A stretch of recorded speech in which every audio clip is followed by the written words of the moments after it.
Hello friends, welcome to Secret of Samayal. இன்னைக்கு நம்ம பார்க்க போறது ஒரு யூனிக்கான மேகி ரெசிபி. மேகி வச்சு ஒரு பணியாரம் செய்ய போறோம். மேகி எக் பணியாரம் இது. செம டேஸ்டியான ஒரு சூப்பரான ஒரு ஸ்நாக் ரெசிபி அல்லது ஒரு பிரேக்ஃபாஸ்டா நீங்க சாப்பிடலாம். பிரேக்ஃபாஸ்ட் அல்லது டின்னர் கூட நீங்க இதை சர்வ் பண்ணலாம். செம சூப்பரா இருக்கும். நூடுல்ஸ் போட்டு நீங்க இந்த மாதிரி ட்ரை பண்ணிருக்க மாட்டீங்க கண்டிப்பா. ஒரு தடவை ட்ரை பண்ணி பாருங்க. குழந்தைங்கள்ல இருந்து பெரியவங்க எல்லாத்துக்குமே ரொம்ப ரொம்ப பிடிக்கும். சரி வாங்க டிலே பண்ணாம இந்த சூப்பரான நூடுல் எக் பணியாரம் எப்படி செய்யலாம்னு பார்க்கலாம். நான் வந்துட்டு ஒரு பேக்கெட் மேகி நூடுல்ஸ் எடுத்து வச்சிருக்கேன். இந்த மாதிரி சின்ன சின்ன பீஸா உடச்சு வச்சுக்கோங்க. நீங்க மேகியே தான் யூஸ் பண்ணணும்னு அவசியம் இல்லை. எந்த நூடுல்ஸ் உங்ககிட்ட இருக்கோ அதை வந்துட்டு நீங்க யூஸ் பண்ணிக்கலாம். ஒரே ஒரு பேக்கெட் மட்டும் எடுத்து வச்சிருக்கேன். ஒரு சாஸ் பேன் அடுப்பு வச்சிருக்கேன். அதில் வந்துட்டு ஒரு கப் தண்ணி விட்டுக்கலாம். நம்ம இந்த நூடுல்ஸ் வந்துட்டு வேக வைக்க போறோம். அதுக்காக ஒரு கப் அளவுக்கு தண்ணி விட்டுக்கலாம். தண்ணி கொதி வருது. இப்போ நம்ம உடச்சு வச்சிருக்கிற இந்த ஒரு பேக்கெட் நூடுல்ஸை இதில் சேர்த்திடலாம். எப்போதும் நூடுல்ஸ் வேக வைக்கிற மாதிரி தான் ஒரு 2 நிமிஷம் இதை நம்ம வேக வச்சு நம்ம எடுத்துக்க போகிறோம். ஒரு 2 நிமிஷம் வெந்திருக்கு. நம்மளோட நூடுல்ஸ் நல்லா வெந்துருச்சு. இப்போ இந்த தண்ணியை வடிகட்டி நம்ம இந்த நூடுல்ஸை ஆற விட்டுடலாம். இப்போ தண்ணி ஃபுல்லாக ட்ரெயின் பண்ணியாச்சு. இப்போ இந்த நூடுல்ஸ் வந்துட்டு நல்லா ஆறட்டும், ரூம் டெம்பரேச்சருக்கு வரட்டும். அது வரைக்கும் இதை ஆற விட்டுருங்க. அப்படியே இப்போ ஒரு பவுலில் 3 முட்டையை நான் உடச்சி ஊற்றி வச்சுருக்கேன். இதில் நம்ம கொஞ்சமாக வெஜிடபிள்ஸ்லாம் சேர்த்திக்க போகிறோம். நான் வந்துட்டு இன்னைக்கு வெங்காயம், குடமிளகாய், பச்சை மிளகாய், தக்காளி, அப்புறம் கொத்தமல்லி தலை எடுத்துருக்கிறேன். நீங்கள் வந்துட்டு வேறு ஏதாவது காய்கறியும் நீங்கள் கிரேட் பண்ணி சேர்த்திக்கலாம். கேரட்டு, முட்டைக்கோசு அந்த மாதிரி ஏதாவது உங்களுக்கு பிடிக்கும்னா அதையும் நீங்கள் வந்துட்டு துருவி சேர்த்திக்கலாம். இதில் இப்போ இதில் சேர்த்திக்கலாம் வெங்காயம், ஒரு சின்ன சைஸ் வெங்காயம், மாதிரி ஒரு பாதி குடமிளகாய், அதையும் ஃபைனாக சாப் பண்ணிக்க. எல்லாத்தையுமே நல்லா ஃபைனாக சாப் பண்ணிக்கோங்க.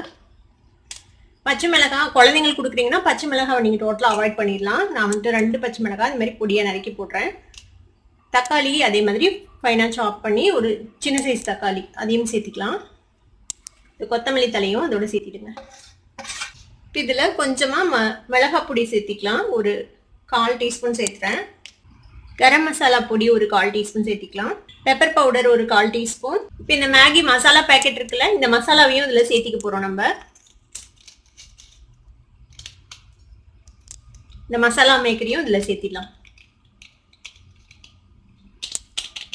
இது கூட ஒரு டேபிள் ஸ்பூன் அளவுக்கு கடலை மாவு சேர்த்திக்கோங்க.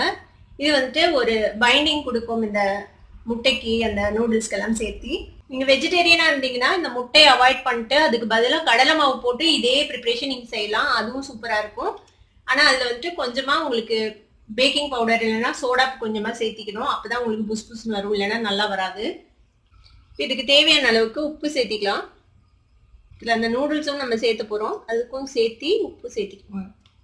இது எல்லாத்தையும் ஃபர்ஸ்ட்டு நம்ம மிக்ஸ் பண்ணி வச்சிடலாம். நல்லா மிக்ஸ் பண்ணிக்கோங்க, இல்லைன்னா கடலை மாவு கட்டி கட்டி ஆகிடும். இப்போ நம்ம வேக வச்ச நூடுல்ஸும் ஆறிடுச்சு. இப்போ இந்த நூடுல்ஸையும் இதில் சேர்த்திடலாம். இப்போ இந்த நூடுல்ஸையும் இதோட சேர்த்தி நல்லா மிக்ஸ் பண்ணி விட்டுருங்க.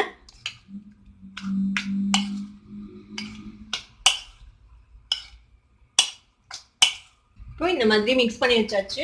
இப்போ ஒரு பணியாரக்கல் அடுப்பில் வச்சிடலாம். இப்போ இதில் கொஞ்சம் எண்ணெய் விட்டுக்கலாம். இப்போ சூடாயிடுச்சு. இப்போ இதில் வந்துட்டு நம்ம மிக்ஸ் பண்ணி வச்சுருக்கோம்ல இந்த முட்டை நூடுல்ஸ்லாம் போட்டு, இதை வந்துட்டு நம்ம ஒரு கரண்டி எடுத்து இந்த ஹோல்ஸில் போட்டுடலாம்.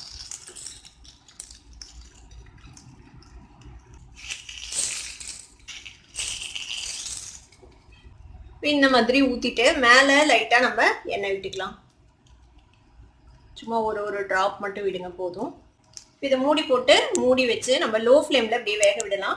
2 நிமிஷம் அப்படியே வேகட்டும். இப்போ ஒரு 2 நிமிஷம் வெந்திருக்குது. இப்போ ஓப்பன் பண்ணி பார்க்கலாம். நம்ம இப்போ ஒரு சைடு வெந்திருக்கோம். இப்போ நம்ம அலங்காமல் இதை வந்துட்டு திருப்பி போடலாம்.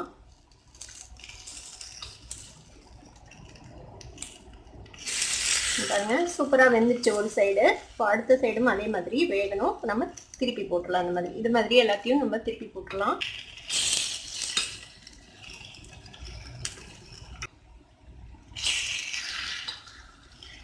இப்போ எல்லாத்தையும் இந்த மாதிரி திருப்பி போட்டாச்சு. அடுத்த சைடுக்கெல்லாம் எண்ணெய் விட தேவையில்லை, அதில் இருக்கிற எண்ணெயே போதும். இப்போ இந்த சைடும் வேகட்டும். வெந்ததுக்கப்புறம் நம்ம எடுத்துடலாம். இந்த சைடு சீக்கிரமே வெந்துடும், 1 நிமிஷத்தில் வெந்துடும். இப்போ 1 நிமிஷம் ஆச்சு, நம்ம பார்க்கலாம் வெந்துருச்சான்ட்டு. பாருங்க, சூப்பரா பப்புன்னு வெந்திருக்குது பாருங்க, அழகா புஸ் புஸ்ன்னு. இப்போ நம்ம எடுத்துடலாம். இதை